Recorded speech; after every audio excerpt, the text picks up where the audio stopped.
Hello everyone. सबसे पहले आपको नव वर्ष की ढेर सारी शुभकामनाएं। नया साल आपके जीवन में ढेर सारी खुशियां और समृद्धि लेकर आए। चलिए तो आज हम बात करते हैं सीबीएसई क्लास 10 जो आपका मैथ्स का पेपर है।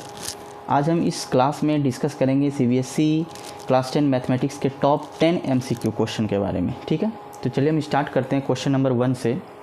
आपका जो सबसे पहला क्वेश्चन है,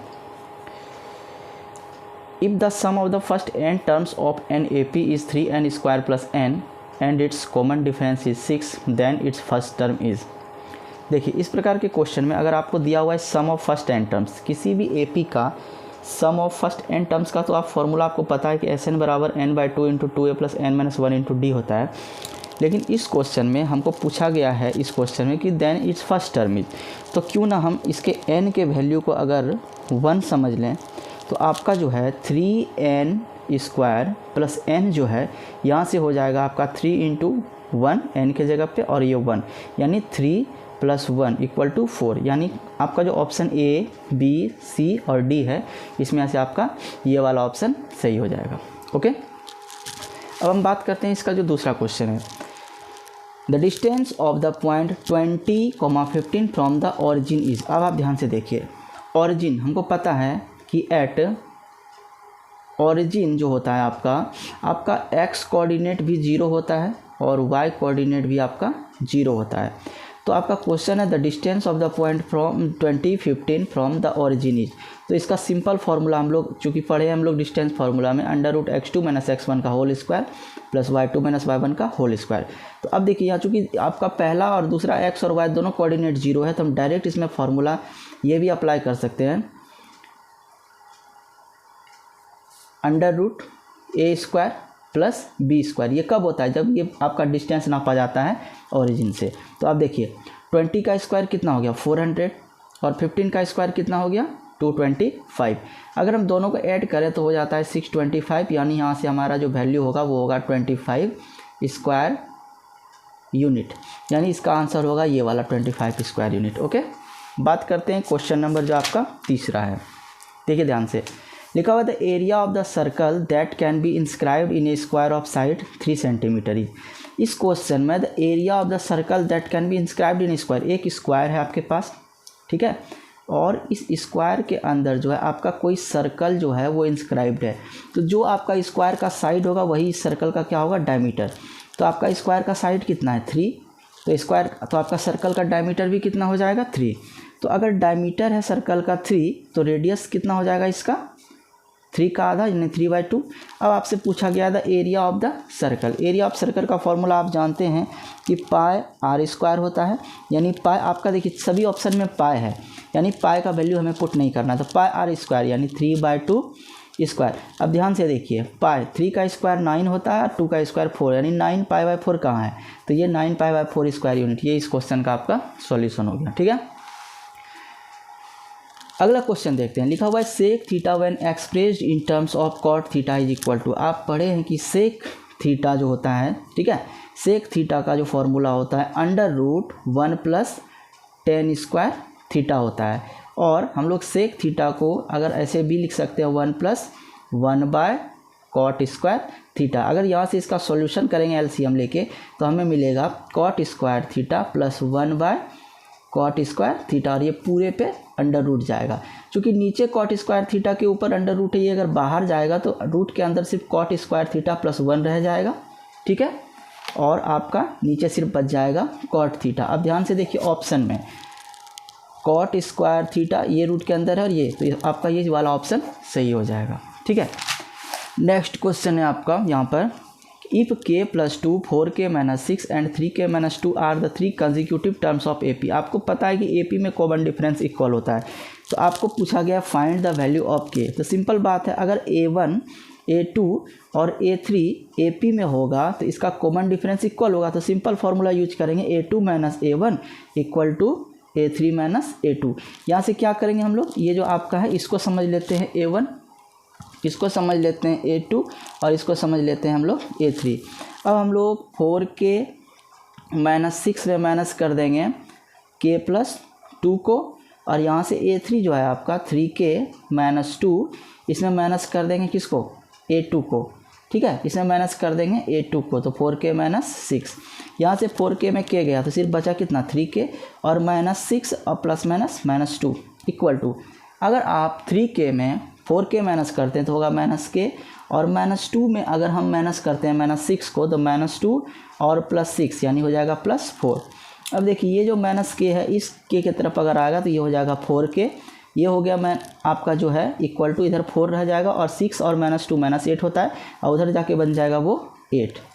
ठीक है, अगले स्टेप में आप इसको देखिए, क्या हम लोग 4k को 8 + 4 यानी 12, इसको हम लोग लिख सकते हैं 8 + 4 12, 4 से 3 टाइम्स में जाएगा यानी आपका k का वैल्यू 3 हो जाएगा। आपका जो ये ऑप्शन वाला है ऑप्शन A3 ये सही होगा। ठीक है, नेक्स्ट क्वेश्चन को ध्यान से देखिए। The circumferences of two circles are in the ratio 4:5. What is the ratio of their radii? देखिए मान लेते हैं कि हमारे पास दो सर्कल का सर्कमफेरेंस है, एक है 2πr और एक है 2πr और दोनों का रेशियो क्या है 4:5। तो 2π कैंसिल हो गया तो इससे r/r का जो रेशियो 4:5 4/5 यानी 4:5 है। तो आपका जो ये डी वाला ऑप्शन है ये सही हो जाएगा। ठीक है, बिल्कुल ऐसा ही क्वेश्चन का आपको प्रैक्टिस करना है, बिल्कुल अच्छे तरीके से करना है। क्वेश्चन नंबर 7 देखिए, 2 dice are thrown together, the probability of getting the difference of the numbers on their upper faces are equals to 3। अब देखिए ध्यान से इस क्वेश्चन को समझिएगा, 2 डाइस को आपने फेंका, ठीक है, तो टोटल पॉसिबल आउटकम 6 × 6 36 होगा, लेकिन आपसे क्वेश्चन पूछा गया है कि दोनों फेस पर आने वाले नंबर का डिफरेंस 3 होना चाहिए, तो वो कैसे पॉसिबल है। चलिए मानते हैं कि अगर पहले डाइस को फेंकने पर 1 आया होगा, दूसरे को फेंकने पर 4 आया होगा, तो डिफरेंस 3 का हुआ। या फिर पहले को फेंकने पर 4 आया होगा, दूसरे को फेंकने पर 1, तो यहाँ पर ऐसा भी पॉसिबिलिटी हो सकता है।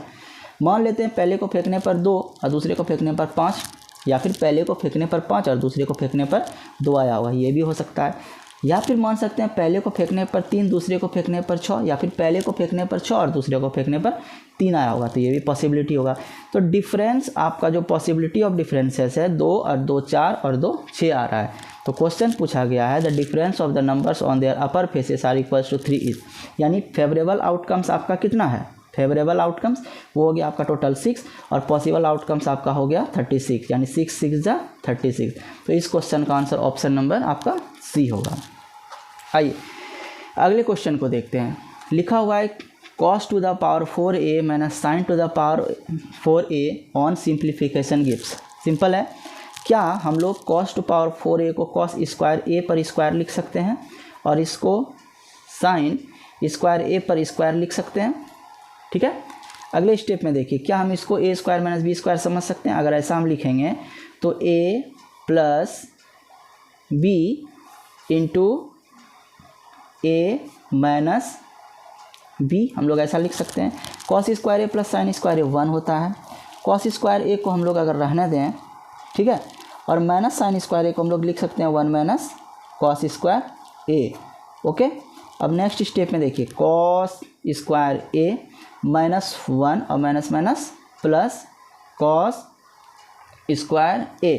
अब ध्यान से देखिए, cos square a minus 1 plus cos square a यानी आपका हो जाएगा 2 cos स्क्वायर a माइनस 1। अब ऑप्शन में देखिए 2 cos स्क्वायर a माइनस 1 यानी इसका डी वाला ऑप्शन सही हो जाएगा। क्वेश्चन नंबर 9 देखते हैं।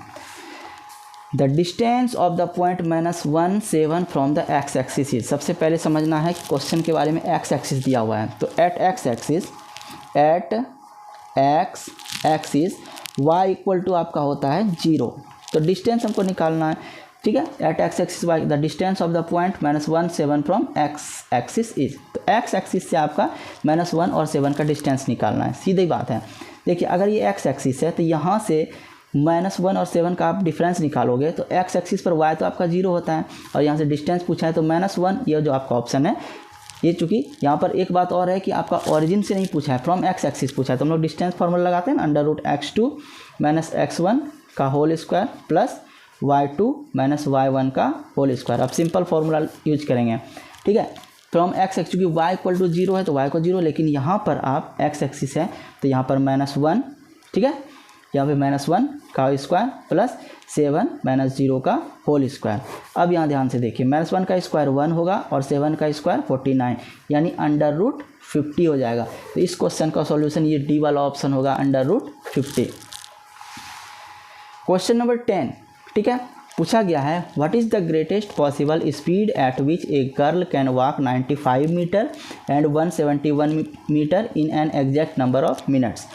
आपसे ग्रेटेस्ट पॉसिबल स्पीड पूछा गया, तो जब ग्रेटेस्ट पॉसिबल स्पीड पूछा जाता है तो हम लोग HCF फाइंड करते हैं। सिंपल देखिए, 95 को हम लोग लिख सकते हैं 19 × 5 और 171 को लिख सकते हैं 19 × 9। इस दोनों में आपका जो है कॉमन क्या है, इस दोनों में आपका कॉमन क्या है 19 और किसी के टेबल में आता है। देखिए हम अगर खोजें यहाँ पर 13 सीधा 78, 13 7 91, ये नहीं होगा। 23 ये भी नहीं होगा, ये भी नहीं होगा, यानी इसका ऑप्शन नंबर बी सही होगा। ठीक है, तो नेक्स्ट वीडियो में हम ऐसे ही टॉप 10 क्वेश्चन को लेकर मिलेंगे। लेकिन आप अभी जो मैंने आपसे ये 10 क्वेश्चन को डिस्कशन किया मैंने, आप इस टाइप के क्वेश्चन को अच्छे से एग्जाम में देख कर जाएंगे। Okay, thanks for watching this video.